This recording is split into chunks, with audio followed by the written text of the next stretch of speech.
Picture this: a doctor earning $300,000 a year, sitting alone in their luxury apartment at 2 in the morning, staring at their bank account balance that reads less than $5,000.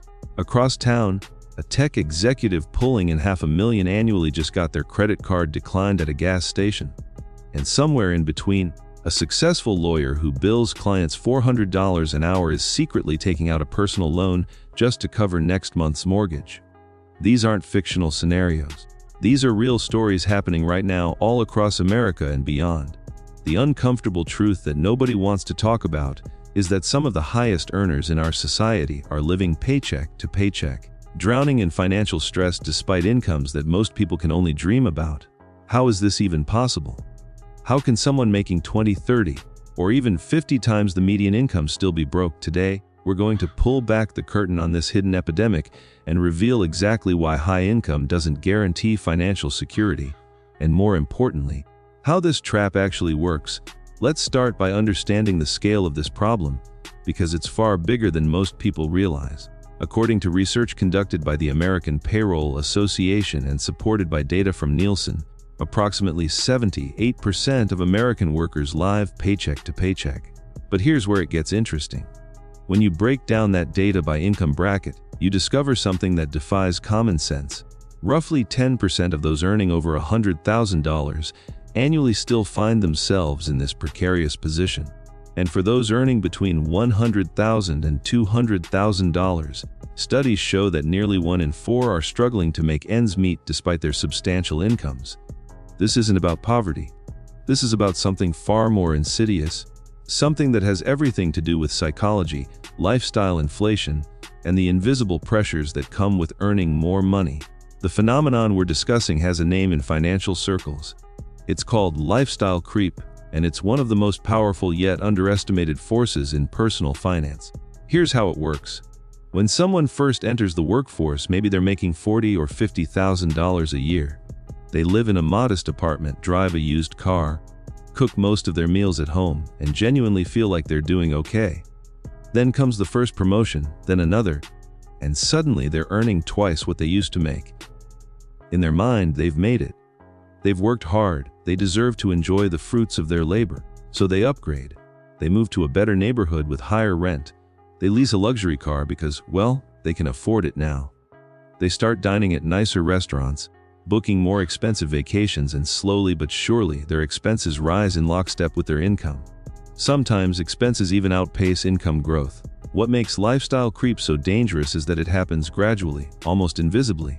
It's not one massive financial decision that derails someone. It's 1,000 small upgrades that feel entirely reasonable in the moment. A software engineer who goes from making $70,000 to $150,000 doesn't think twice about upgrading from a studio apartment to a 2-bedroom in a trendier part of town.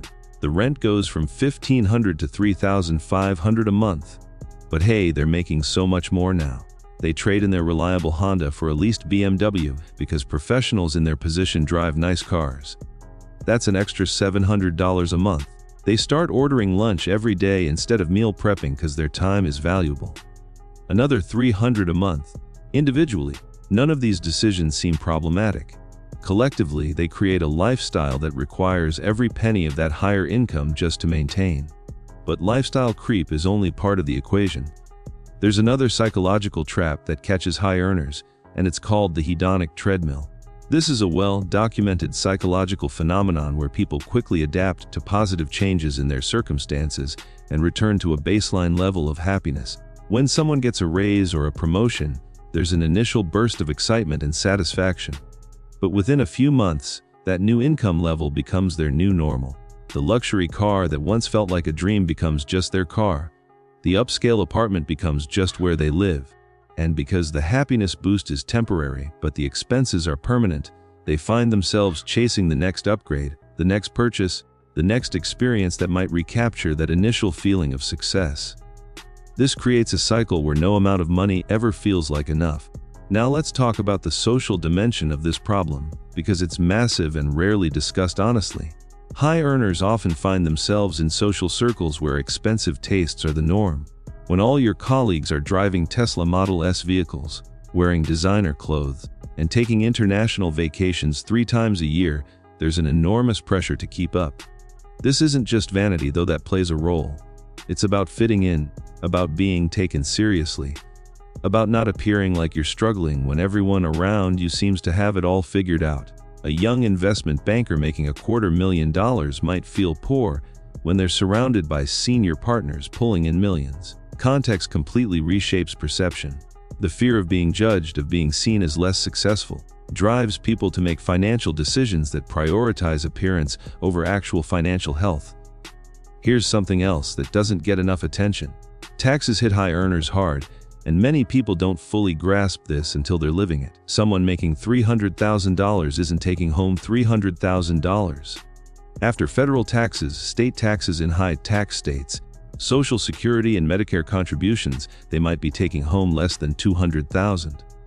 That's still a lot of money, absolutely, but it's a third less than the headline number suggests. Many high earners mentally spend based on their gross income rather than their net income, which creates an immediate gap between perception and reality. They think they can afford a certain lifestyle based on what they earn, but they forget about what they actually keep. There's also a retirement savings gap that's quietly devastating for many high earners. They're so focused on maintaining their current lifestyle that they dramatically undersave for retirement. Financial advisors typically recommend saving 15 to 20% of gross income for retirement. But studies show that many high earners are saving less than 10%, and some are saving virtually nothing. They tell themselves they'll catch up later, that they have time, that they'll earn even more in the future. But retirement accounts are most powerful when given time to grow through compound interest. Someone earning $200,000 who saves nothing in their 30s and 40s will be in far worse shape than someone earning $70,000 who consistently saves 15% from the start. The high earner has a higher absolute income, but the consistent saver builds actual wealth. What about business expenses for entrepreneurs and self-employed high earners? This is an entire category of financial drain that's specific to this group. A consultant making $400,000 a year might spend $50,000 on business development, networking events, conferences, a home office setup, professional development courses, and client entertainment. A real estate agent earning $300,000 might spend $80,000 on marketing, staging, professional photography, and maintaining an appearance of success. These expenses are often tax deductible, but they still require cash outlay, and they create a situation where the gross income looks impressive, but the actual take-home is much less spectacular. Let's address the comparison trap more directly, because it's one of the most toxic elements of this entire phenomenon. High earners are constantly comparing themselves to other high earners, and there's always someone doing better. The person making $200,000 compares themselves to the person making $500,000. The person making $500,000 compares themselves to the millionaire. The millionaire compares themselves to the multi-millionaire. This upward comparison is psychologically exhausting and financially ruinous. It creates a situation where no achievement ever feels sufficient, where no income level ever feels like enough. There's always another rung on the ladder, always another lifestyle to aspire to, always another reason to spend just a bit more than you should. So what's the alternative? How do high earners break free from this trap? It starts with a fundamental shift in perspective. Wealth isn't about how much you earn, it's about how much you keep. It's about the gap between income and expenses, and the wider that gap, the faster you build actual financial security. A doctor earning $400,000 but spending $390,000 is in a more precarious position than a teacher earning $60,000 but spending $40,000. The teacher is saving $20,000 a year. The doctor is saving $10,000. Over time, the teacher builds wealth. The doctor stays broke despite the massive income difference. Breaking free also requires intentional resistance to lifestyle inflation. When you get a raise, instead of immediately upgrading your life, upgrade your savings rate first. If you get a 10% raise, try putting at least half of that increase directly into savings or investments before you even see it. Automate the process so it happens without requiring willpower or decision-making. This allows you to still enjoy some benefits of your higher income while also building actual financial security. It's a middle path between self-denial and reckless spending. The truth is, Almost everyone falls into these traps at some point. Recognizing them is the first step toward building real financial security, no matter how much you earn. If this video opened your eyes to patterns you've noticed in your own life or in the lives of people around you, do me a favor. Hit that like button right now so more people can discover this content and break free from the broke high earner trap. And if you're not already subscribed to this channel, click that subscribe button and turn on notifications, because we're going to keep diving deep into the financial truths that nobody else wants to talk about honestly. We're building a community of people who value real wealth over the appearance of wealth, and I'd love for you to be part of it. Drop a comment below and tell me, have you experienced lifestyle creep in your own life?